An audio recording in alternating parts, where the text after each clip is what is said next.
नमस्कार दोस्तों, AR mathematics academy की ऑनलाइन यूट्यूब क्लासेज में एक बार फिर से आपका स्वागत है। दोस्तों अपन ने स्टार्ट करते हैं आगे। जो अपना BSc पार्ट 3 के अंदर डायनेमिक्स वाला पोर्शन चल रहा था और उसमें 3 एग्जाम्पल अपन ने कर लिए थे। उसके आगे अपन कंटिन्यू करते हैं एग्जाम्पल नंबर 4 से। और ये जो भी एग्जाम्पल आ रहे हैं वो बहुत ही ज़्यादा इंपॉर्टेंट है। मैं यहाँ पे क्वेश्चन नहीं लिख रहा हूँ, क्वेश्चन आप अपनी बुक से लिखना, उसको समझा रहा हूँ बस। देखना एग्जाम्पल नंबर 4 जो है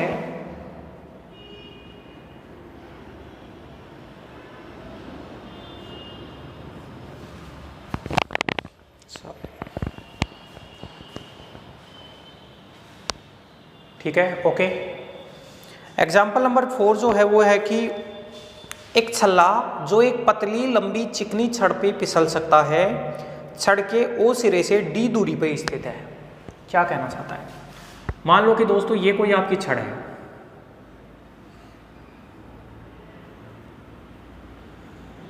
और ये छड़ का ओ सिरा है और आपका छल्ला जो रिंग है वो यहाँ पे स्थित है, ठीक है। और ये छल्ला जो है वो D दूरी पे स्थित है, ठीक है। और OA है वो आपकी छड़ है। एक समान रूप से बिंदु O से क्षैतिज तल में घुमाया जाता है। जैसे मान लो जैसे ये बिंदु फिक्स है और इस बिंदु को फिक्स करके ऐसे घुमा रहे हैं इसको क्षैतिज में।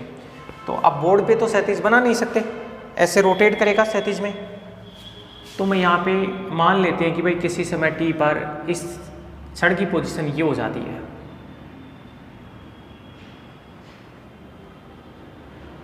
ये सिरा तो आपका फिक्स है और मान लो कि ये छड़ है वो OB पे चली जाती है। अब दोस्तों आपकी जो छड़ है वो चिकनी है तो छल्ला इसका इधर उधर मूव कर सकता है। मान लो कि t समय पर वो छल्ला यहाँ पे आ जाता है, t समय पर आपका छल्ला यहाँ पे आ जाता है और ये कोई बिंदु P है जिसके कोऑर्डिनेट r, थीटा है। t समय पर यहाँ आ जाता है तो ये डिस्टेंस तो हो गई r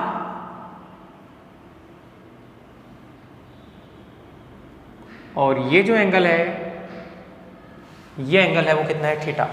भाई P पॉइंट है, r, थीटा है तो ये डिस्टेंस r हो गई और ये थीटा। पूछा क्या है इसके अंदर है? सिद्ध करो कि छल्ला वक्र r बराबर d cos थीटा में घूम सकता है। अच्छा, आपको पथ का समीकरण पूछा है एक तो, ठीक है।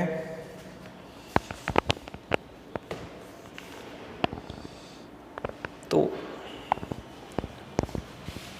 और आपकी जो छड़ है वो ऐसे घूम रही है। इस प्रकार से अपन ने डायग्राम बना दिया। अगर कुछ लैंग्वेज अपन लिखना चाहिए तो लिख देते हैं कि माना कि छड़ की प्रारंभिक स्थिति, छड़ की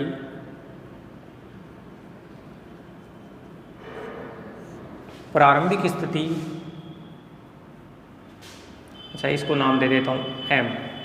छड़ की प्रारंभिक स्थिति OA है,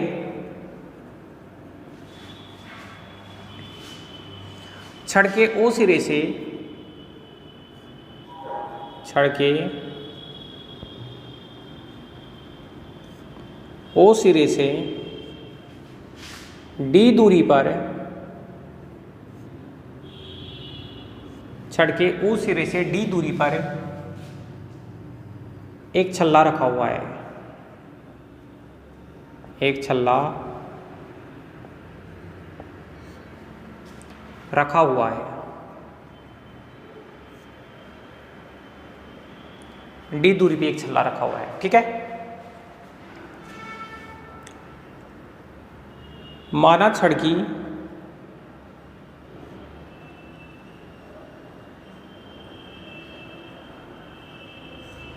t समय पर स्थिति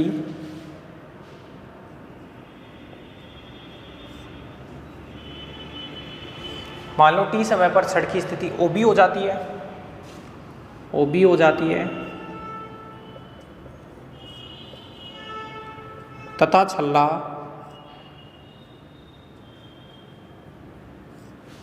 बिंदु P R, थीटा बिंदु P पर चला जाता है, P पर चला जाता है। ठीक है दोस्तों, अब अपने को दो चीज़ें दी है। एक तो ये छड़ है वो चिकनी है, छड़ चिकनी होती है तो छल्ला इधर उधर मूव कर सकता है और ये दिशा में कोई भी इसके ऊपर फोर्स नहीं लग रहा। तो मैं क्या लिखता हूँ कि छड़ चिकनी है, पहला तो चूंकि छड़ चिकनी है अतः और ये दिशा में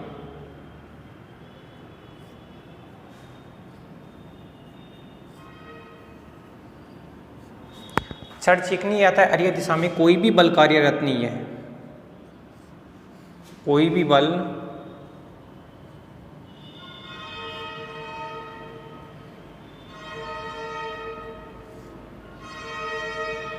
कार्यरत नहीं है। छड़ चिकनी है तो अर्य दिशा में इसको रोकने के लिए, छल्ले को रोकने के लिए कोई बल कार्यरत नहीं है, तो कोई बल कार्यरत नहीं है। अच्छा, बल F बराबर m ही होता है, अपन फोर्स और अपने त्वरण एक्सेलरेशन में रिलेशन F बराबर m ही होता है। तो यहाँ पे अगर बल का मान 0 अर्य दिशा में तो त्वरण भी 0 होगा। अतः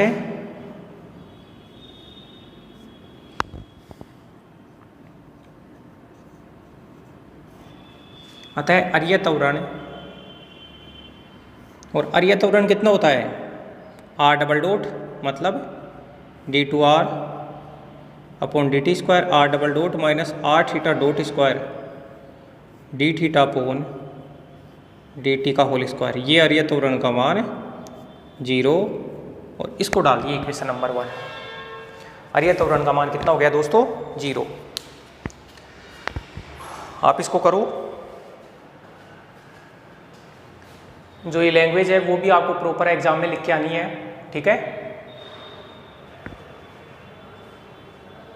चलिए आगे। अच्छा, कुछ और दिया है क्वेश्चन में दिया है कि क्षैतिज तल में एक समान रूप से घुमाया जाता है। क्या दिया है कि छड़ को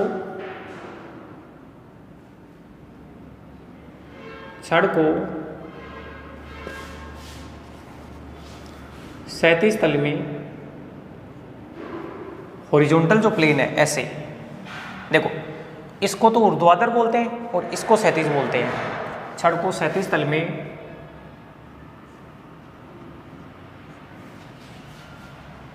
एक समान रूप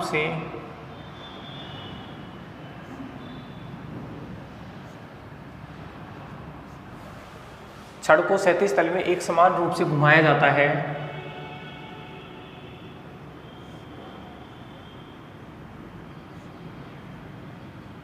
छड़ जो होती है उसको क्षैतिज तल में एक समान रूप से घुमाया जाता है। अतः अब एक समान रूप से घुमाने का मतलब क्या है, एक समान रूप से घुमाने का मतलब ये है कि इसका जो कोणीय वेग जो है वो कांस्टेंट है। कोणीय वेग है वो क्या है, कांस्टेंट है। एक समान रूप से घुमा रहे हैं तो कोणीय वेग क्या होता है, कांस्टेंट होता है। अब कोणीय वेग क्या होता है, D theta upon D T, और D theta upon D T क्या है, कांस्टेंट। और कांस्टेंट है तो इसको मान लिया ओमेगा, इसको डाल दिया इक्वेशन नंबर 2। ये ओमेगा है दोस्तों, ये डब्लू नहीं है, इसको क्या माना है, ओमेगा। भाई कोणीय वेग अचर है, कोणीय वेग अचर है तो अचर को कोणीय वेग को ओमेगा से मैंने दर्शा दिया। तो मैं क्या करता हूँ कि D theta upon D T का मान इक्वेशन नंबर 1 में पुट कर देता हूँ। देन बाई इक्वेशन 1 एंड 2 ये मान उठा के यहाँ पुट करो, तो d2r upon D T square minus R omega square बराबर 0। तो ये अब अपना सेकेंड ईयर का क्वेश्चन आ गया है, अचर गुणांकों वाला रेखीय अवकल समीकरण, जो कि अच्छा इसके बराबर में 0 है। तो इस टाइप का जो भी सॉल्यूशन होता है उसमें r का मान होता है वो CF और PI निकाला जाता है। अचर गुणांकों वाले रेखीय अवकल समीकरण का सॉल्यूशन होता है वो complementary function plus particular integral होता है, और राइट साइड में 0 है तो पर्टिकुलर इंटीग्रल तो 0 होगा, जो कि अचर गुणांकों वाला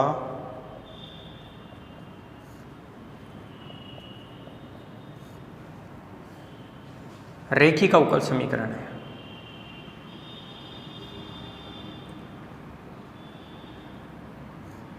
जो कि अचर गुणांकों वाला रेखिक अवकल समीकरण है, इसलिए समीकरण 3 का हल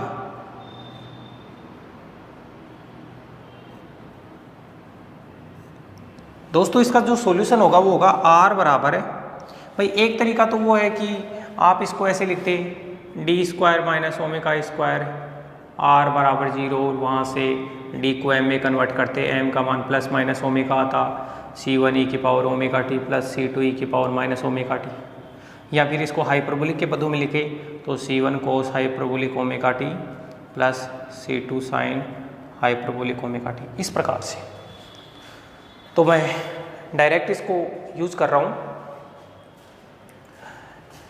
ये वाला भी सही है, ये वाला भी सही है, लेकिन अपने को आंसर जो लाना है वो हाइपरबोलिक के पदों में लाना है, तो उस हिसाब से डील करेंगे। तो r बराबर हो गया c1 cos hyperbolic omega T, इसका solution c1 cos hyperbolic omega T plus c2 sine hyperbolic omega T, इसको डाल दिए इक्वेशन नंबर 4।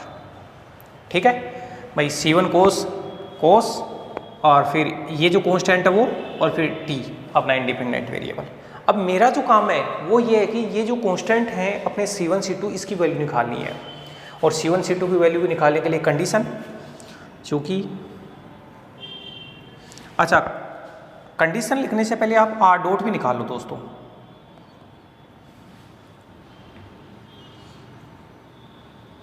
r डॉट मतलब dr अपॉन dt, इसका मान निकाल लो एक बार। देखो कैसे, आपको पता है कोस हाइपरबोलिक का साइन हाइपरबोलिक होता है डेरिवेटिव, और साइन हाइपरबोलिक का कोस हाइपरबोलिक, प्लस माइनस का इफेक्ट नहीं होता है। तो इसका डेरिवेटिव करेंगे तो c1 omega sine hyperbolic omega T, इसका c1 omega sine hyperbolic omega T, और इसका c2 omega cos hyperbolic omega T, equation number 5। भाई इसका तो c1 omega sine hyperbolic omega T, और ये कांस्टेंट ओमेगा बार आ गया c2 omega cos hyperbolic omega T. अब कंडीशन से देखो,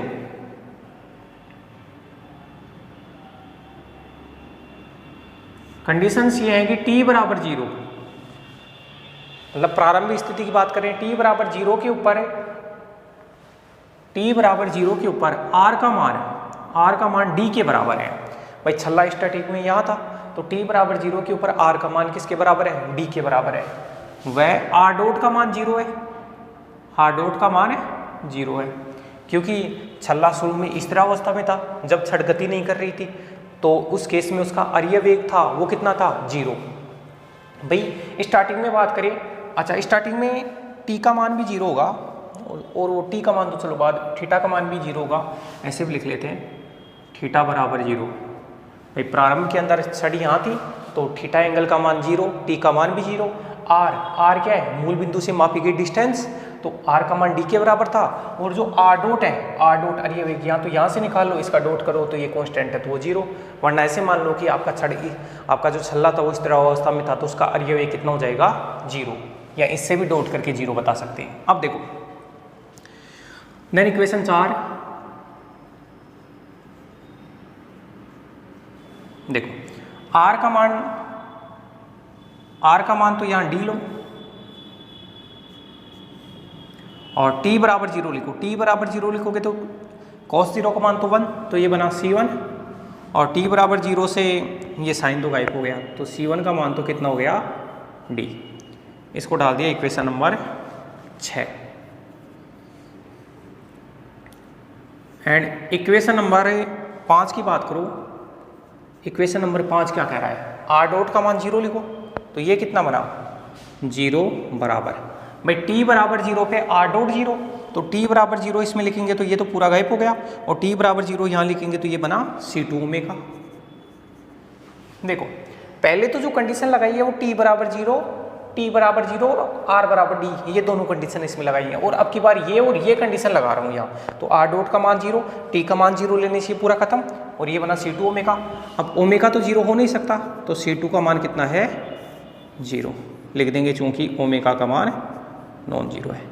इक्वेशन 7। अब 6 और 7 से C1 C2 का मान इक्वेशन 4 में पुट करो, तो put value of C1 and C2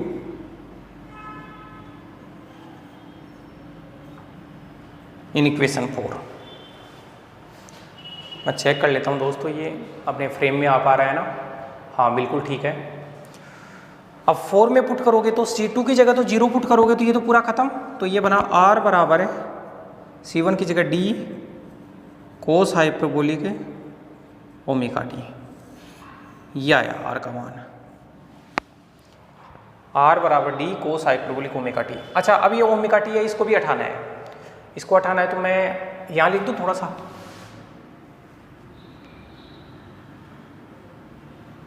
यहाँ थोड़ा सा स्पेस बना के और यहाँ कर देता हूँ मैं इस कॉन्सेप्ट को। चूंकि देखो इस ओमेगा टी को हटाना है। स्टार्टिंग में D theta upon D T का मान ओमेगा था, D theta upon D T का मान ओमेगा था। तो डी टी को इधर ले जाओ और इंटीग्रेशन करो, तो थीटा बराबर ओमेगा टी प्लस का C1। भाई इसको इधर लेके गया, इंटीग्रेशन किया। अब कंडीशन t बराबर 0 पर थीटा का मान 0 है। भाई t बराबर 0 पे थीटा का मान 0, तो t बराबर 0 पे थीटा का मान 0 पुट करेंगे, तो इसलिए जो C1 है C1 का मान भी कितना आया 0। यहाँ पे दोस्तों t बराबर 0 रखा, थीटा 0, तो C1 का मान 0, C1 का मान 0, इसलिए थीटा का मान बन गया ओमेगा टी। सो रिक्वायर्ड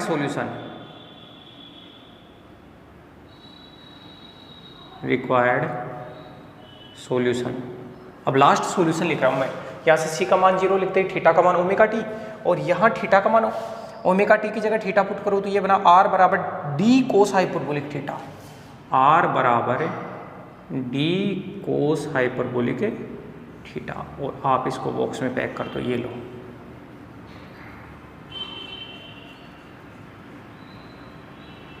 अच्छा अपन चेक कर लेते हैं, R बराबर D कोस हाइपरबोलिक थीटा बिल्कुल सही है दोस्तों। तो इस प्रकार से अपना ये एग्जाम्पल नंबर 4 था, आप देखो, और इसमें कोई भी डाउट आई तो आप बताना।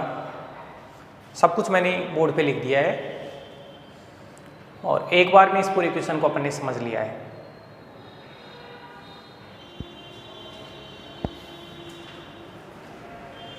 आप वीडियो को लाइक करें, चैनल को सब्सक्राइब करें, सब्सक्राइब नहीं किया है तो।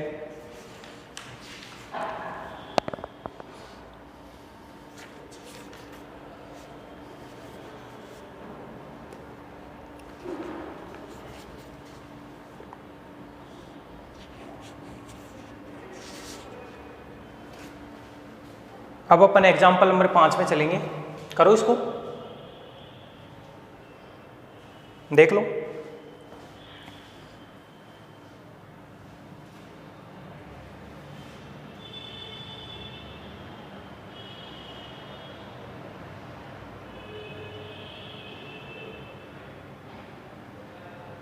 चले आगे।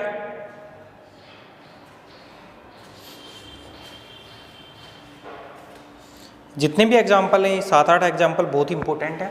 18 हूँ मैं इसको।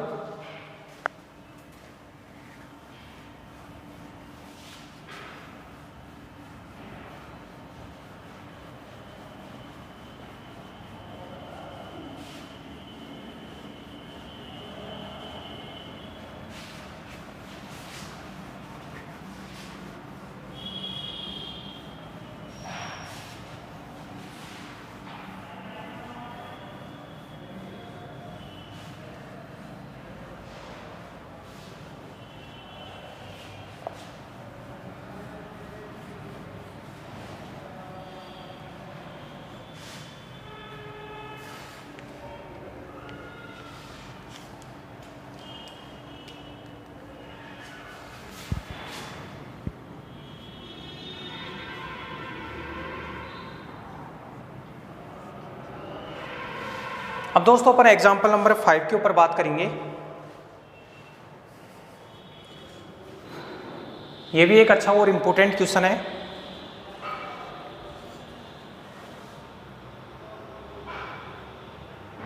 चलिए आगे।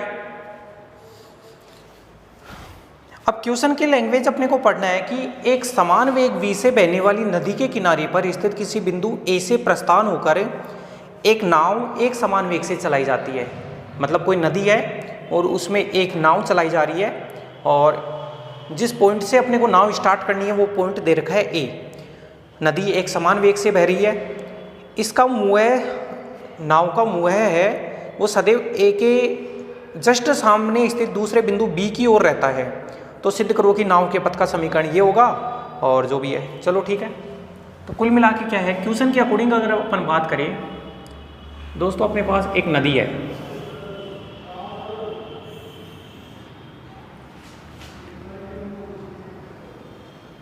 एक नदी है, मान लो ये तो A है, ये B है, ये C है और ये D है। यहां से मेरे को स्टार्ट होना है, यहां से अपनी नाव को स्टार्ट करना है और अपने को B पॉइंट के ऊपर चलना है। अब B पॉइंट के ऊपर चलेंगे और आपकी नदी ऐसे बह रही है।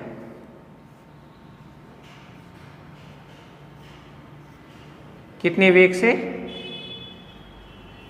V वेग से आपकी नदी बह रही है। ठीक है दोस्तों।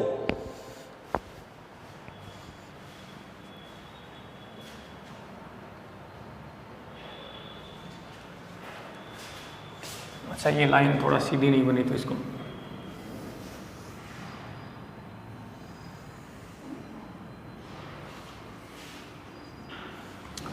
V वेग से आपकी नदी बह रही है।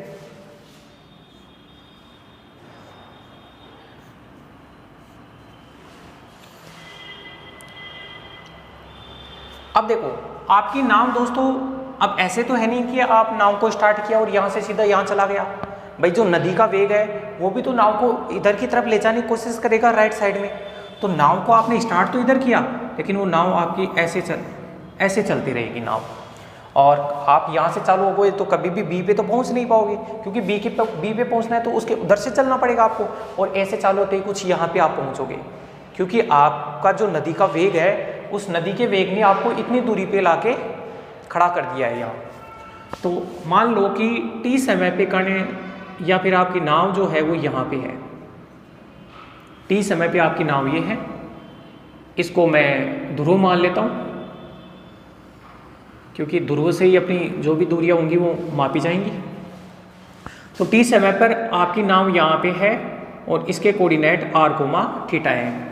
तो इसका मतलब ये वाला जो एंगल है अपना, ये वाला जो एंगल है वो तो θ है और ये डिस्टेंस कितनी है आपकी r है।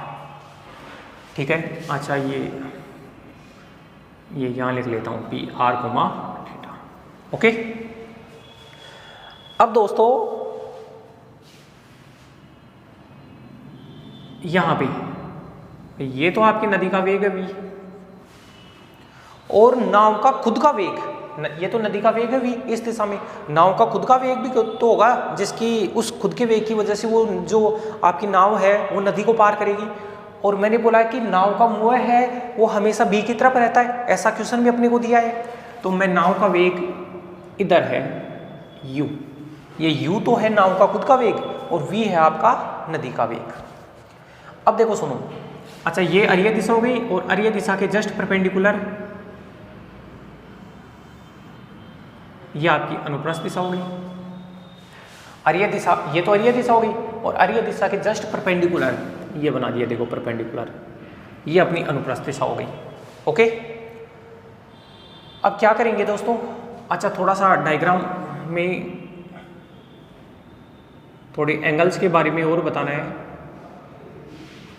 जैसे ये θ है, ये θ है तो ये 90, ये 90 तो ये 90 माइनस θ, ये कितना बना 90 माइनस θ।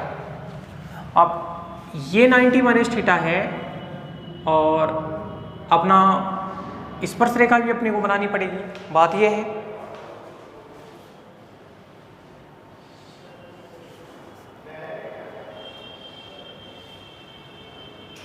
चलिए आगे।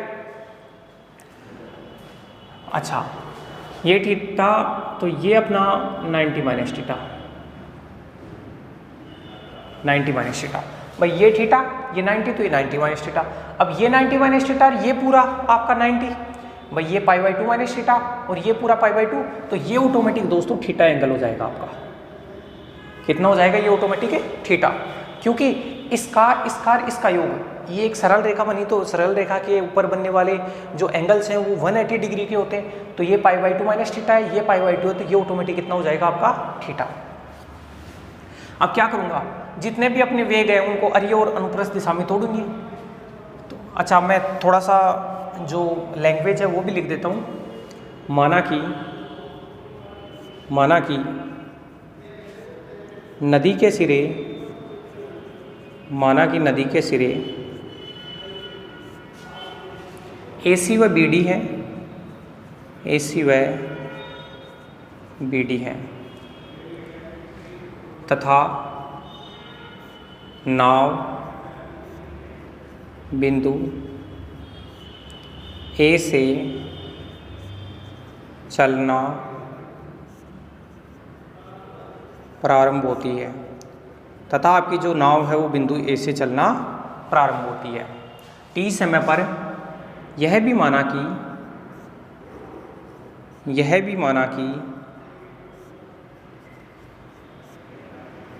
T समय पर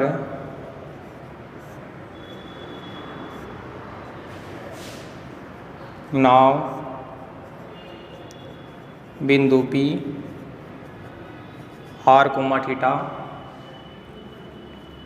पर चली जाती है।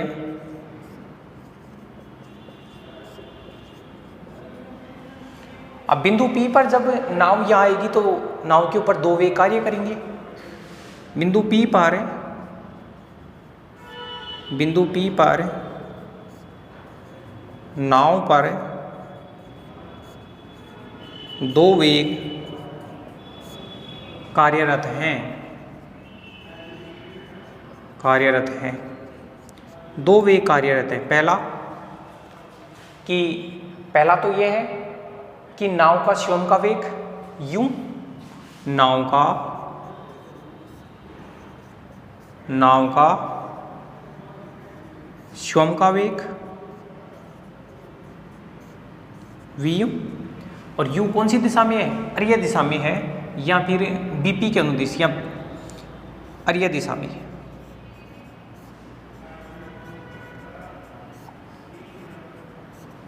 अर्य दिशा में। इसको थोड़ा आगे की तरफ भी बढ़ाना चाहो तो आप बढ़ा सकते हो।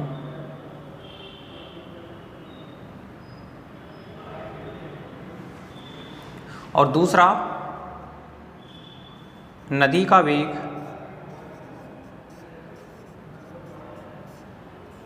v। ये दो वेग कार्यरत है।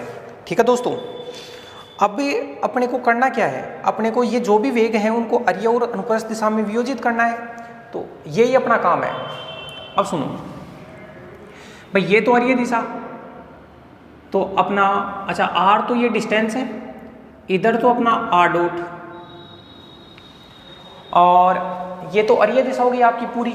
तो अर्य दिशा में वेग होता है वो r डॉट, और अनुप्रस्थ दिशा में जो वेग होता है वो आपका क्या होता है, अनुप्रस्थ वेग होता है वो r थीटा डॉट। देखो ये r तो डिस्टेंस है, b और p के बीच की डिस्टेंस है r, ये एंगल है u, ये नाव का खुद का वेग है v, ये नदी का वेग है, ये आपकी अर्य दिशा है, ये अर्य दिशा में वेग है r डॉट, और ये अनुप्रस्थ दिशा है जो इसके जस्ट परपेंडिकुलर होती है r थीटा डॉट। अच्छा ये दोनों भी, ये अनुप्रस्थ दिशा है, ये अर्य दिशा है, तो ये कितना बनेगा π/2 माइनस थीटा। भाई अगर ये एंगल थीटा है तो ये π/2 माइनस थीटा, क्योंकि पूरा ये भी π/2 होगा और पूरा ये भी π/2 होगा। तो मैं क्या लिखता हूं, अर्य व अनुप्रस्थ दिशा में, अर्य व अनुप्रस्थ दिशा में वेगों को घटकों में वियोजित करने पर, अर्य व अनुप्रस्थ दिशा में वेगों को घटकों में वियोजित करने पर, अब घटकों में वियोजित करना है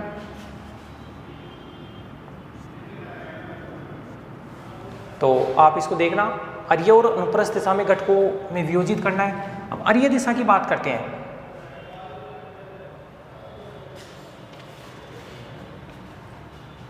तो ये वेग है v।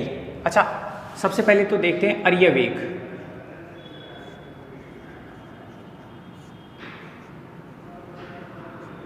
अर्य वेग भाई ये v है, इस v का इधर घटक लेना है, तो बताओ कितना लिखूंगा, v cos 90 माइनस थीटा।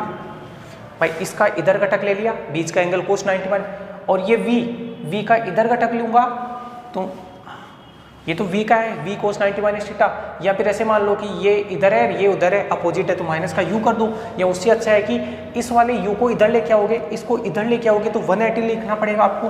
तो मैं लिख देता हूँ u cos 180 डिग्री, या फिर इसको डायरेक्ट ही माइनस का u कर दो। बात तो वही है, क्योंकि ये तो अर्य दिशा इधर है और वेग उधर है, तो माइनस का u हो गया। या फिर इसको इधर लेके आओ, तो आप इस पूरे एंगल को इधर से यहाँ से लेकर यहाँ तक के एंगल को 180 लिखोगे तो फिर वो हो जाएगा। अच्छा, इसको मैं लिख सकता हूँ v sin थीटा, तो v sin थीटा माइनस का u, ये तो इक्वेशन 1 हो गया। अब बात करते हैं अनुप्रस्थ वेग की। अच्छा, अब अनुप्रस्थ वेग की बात करते हैं। एक बार दोस्तों आप इसको नोट करो, फिर आप आगे बढ़ेंगे।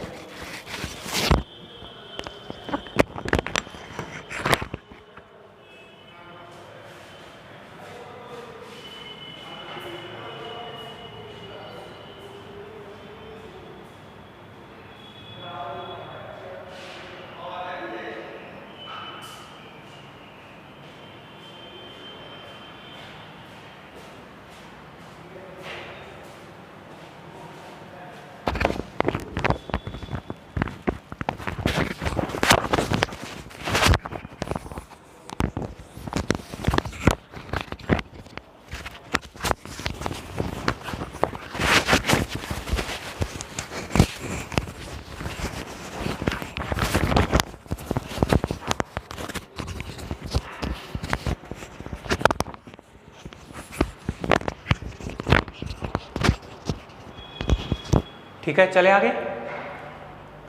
तो अनुप्रस्थ दिशा की बात करें तो दोस्तों ये v है, इस v को इधर लेके जाओगे, अनुप्रस्थ वेग r थीटा डॉट, तो r थीटा डॉट का मान इसको इधर लेके जाओगे तो ये तो हो जाएगा v कोस थीटा।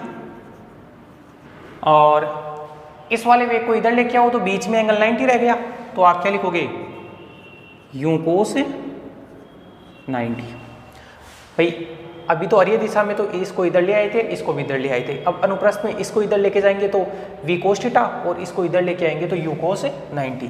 तो कुल मिला के ये बन गया v cos theta. Equation number 2, कोस 90 का मान 1। अब अपने को पथ का समीकरण पूछा है, तो पथ का समीकरण पूछा है तो अर्य वेग में अनुप्रस्थ वेग का भाग दे दो, देन बाई इक्वेशन 1 एंड 2। देखो इक्वेशन 1 तो क्या है, r डॉट मतलब dr अपॉन dt, और अनुप्रस्थ वेग क्या है, r theta dot r d theta upon dt। ये क्या है, v sin थीटा माइनस का u, और ये क्या है, v cos theta. dt cancel तो dr अपॉन r, dt तो कैंसिल, d थीटा को इधर लेके गया तो v sin थीटा माइनस का u upon v cos theta D theta.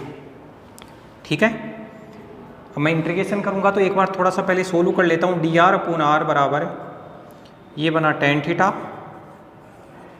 Minus u upon v, ऊपर लेके गया तो इसको सेक थीटा डी थीटा। अच्छा, अपना जो नदी का वेग v था ना, वो एक समान दिया था, मतलब अपने को क्या दिया था, कांस्टेंट दिया था, एक समान वेग से बह रही थी आपकी नदी v।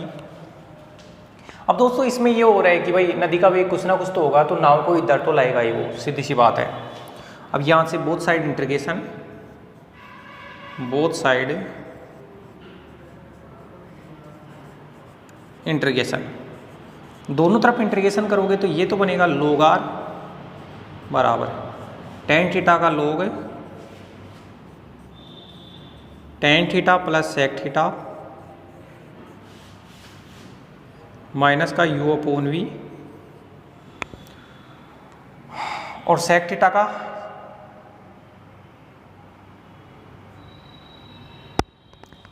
लोग टेन थीटा टाइप अपना जो इंटीग्रेशन जो बनेगा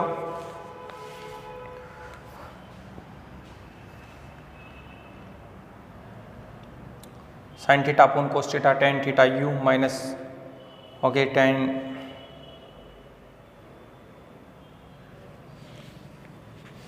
अच्छा थोड़ा सा इंटीग्रेशन में कभी कभी ये इंटीग्रेशन के फॉर्मूले है ना वो प्रॉब्लम क्रिएट कर देते हैं।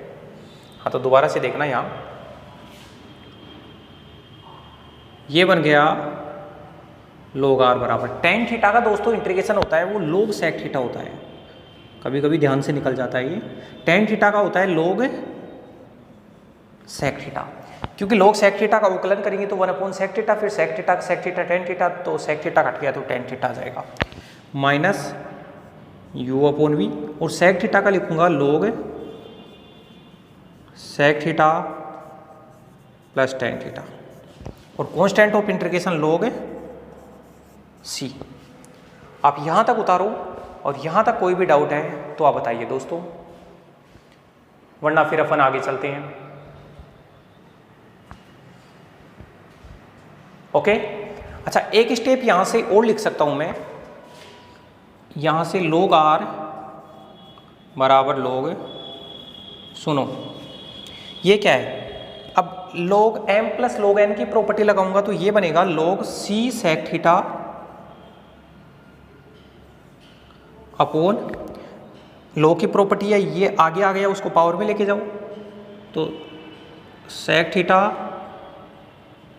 प्लस टेन थीटा की पावर u अपॉन वी।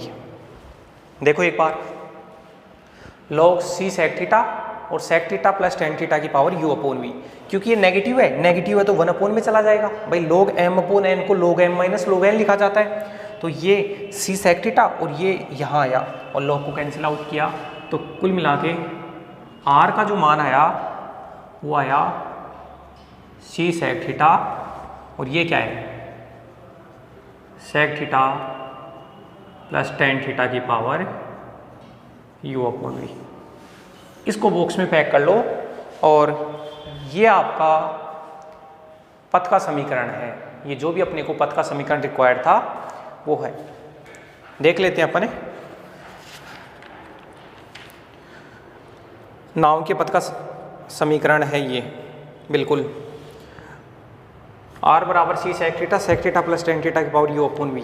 ठीक है लिख देते हैं यहाँ पे जो कि नाव के पथ का समीकरण है। एक इसमें स्पेशल केस दे रखा है दोस्तों,